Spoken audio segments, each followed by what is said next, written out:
வணக்கம் friends, welcome to வித்யாஸ்கூக்கிங் channel. இன்றைக்கி உங்களுக்கு நான் மரவள்ளி கிழங்கு வச்சு இந்த கோடுபலை ரெசிபி செஞ்சு காமிக்க போகிறேன். ரொம்ப அருமையாக, ரொம்ப நல்லா வந்தது. இது ஒரு பிரமாதமான டீ டைம் ஸ்நாக்கு. நம்ம நொடியில் தயார் பண்ணலாம்.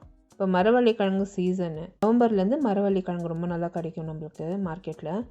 நான் ஏற்கனவே உங்களுக்கு டீட்டெயில் ரெசிபி காமிச்சிருக்கேன். மரவள்ளி கிழங்கு எப்படி வாங்கணும், அது எப்படி க்ளீன் பண்ணணும், எப்படி வேவிக்கணும், அந்த recipe playlist above this video post பண்ணுறேன் ஐ கார்டில். ஸோ அந்த மரவள்ளி கிழங்கை, வேக வச்ச மரவள்ளி கிழங்கை ஒரு கிரேட்டர் சீஸ் திருவில் நல்லா திருவி எடுத்துகிட்ருக்கேன். நீங்கள் இந்த மிக்சியில் கூட சேர்த்து நல்லா அரைச்சி மாவை தயார் பண்ணிக்கலாம். மரவள்ளி கிழங்கு கொஞ்சம் ட்ரையாக இருக்க தொட்டு அது ஒரு மாதிரி மிக்சி ஜகும். ஸோ அதுக்கு கொஞ்சம் மிக்சியில் தண்ணி தேவைப்படும். நம்ம இந்த மாதிரி திருவி எடுத்தால் தான் நல்லாயிருக்கும். மரவள்ளி கிழங்கு நல்லா திருவி எடுத்திருக்கேன். இப்போது பிசைய போகிறேன். சப்பாத்தி மாவோட நல்லா சாஃப்டாக நம்ம பிசைஞ்சு எடுத்துக்கணும். மட்டுக்கும் தண்ணி சேர்க்காதீங்க. இந்த மாவில் தண்ணி சேர்த்திங்கன்னா நீர்த்துடும். இப்போ இந்த மாவு பிசைஞ்சு ரெடியாக இருக்குது. 1.5 கப் அளவுக்கு இந்த மாவு நான் ரெடி பண்ணி எடுத்து வச்சுருக்கேன். இந்த கோடுபலைக்கு தேவையான ரெசிபி பொருட்கள் எல்லாம் எடுத்து வச்சுருக்கேன்.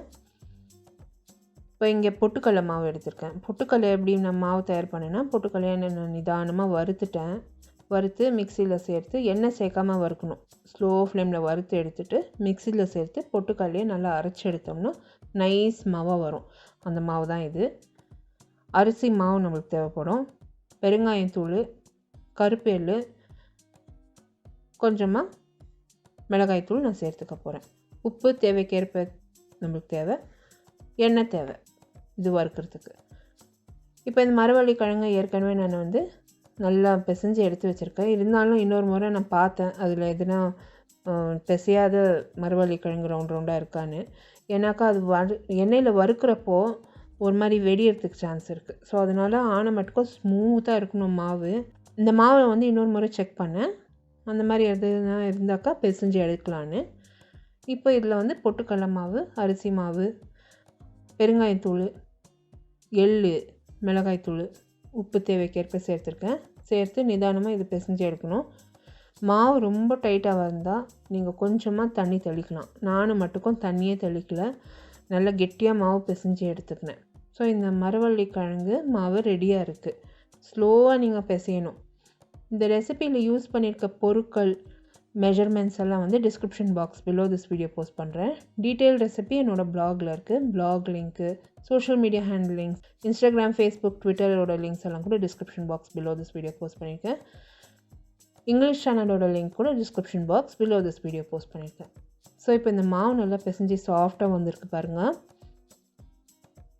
கோலியை விட கொஞ்சம் பெரிய சைஸ் அளவுக்கு மாவு உருட்டி எடுத்து இது நம்ம சிலிண்டர் மாதிரி நல்லா உருட்டிக்கணும். கோடுபலைக்கு எப்படி நம்ம உருட்டுவோம் அதே மாதிரி உருட்டி எடுத்து நம்ம கோடுபலை ரெடி பண்ணிக்கணும். ஒரு ஈடுக்கு நம்ம 6 கோடுபலை வறுத்து எடுக்கணும். ஸோ ஒரு 6 கோடுபலை நீங்கள் ரெடி பண்ணிக்கோங்க. இந்த மாவு ரொம்ப நல்லா ஃப்ரிட்ஜில் நிறைய நாள் தாங்கும். ஸோ கெட்டு போகாது. இந்த மாவு நீங்கள் எடுத்து ஒரு வாரம் கூட ஸ்டோர் பண்ணி வச்சுக்கலாம். ரொம்ப நல்லாயிருக்கும். அருமையான ரெசிபி, கண்டிப்பாக ட்ரை பண்ணுங்கள். இன்கேஸ் மாவு ரொம்ப ட்ரையாக இருந்தால் கொஞ்சமாக தண்ணி தெளிச்சிக்கோங்க. நான் கோடுபலெல்லாம் ரெடி பண்ணி எடுத்து வச்சுருக்கேன். எண்ணெய் நல்லா மிதமான தீயில காய வச்சுட்டேன்.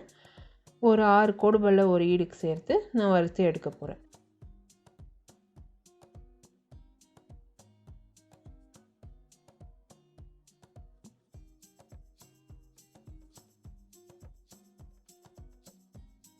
இது ஸ்லோ ஃப்ளேமில் வறுத்து எடுங்க. அப்போ தான் நல்லா முறுமுறுன்னு வரும்.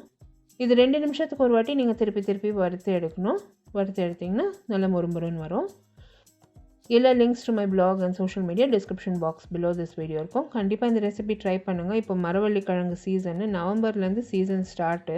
டீ டைம் ஸ்நாக்குக்கு சர்வ் பண்ணுங்கள். ரொம்ப அப்ரிஷியேட் பண்ணி வீட்டில் எல்லோரும் சாப்பிடுவாங்க.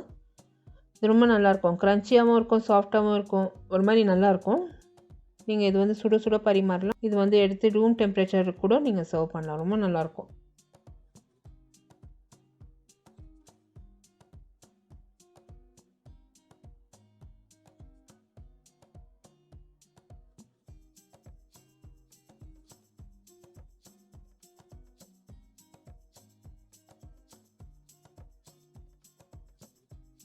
லைட் பொன்னிறம் கலர் வந்ததும் எண்ணெயிலேருந்து எடுத்து இதை நான் சுட சுட பரிமாறினேன். ரொம்பவே என்ஜாய் பண்ணி சாப்பிட்டோம்.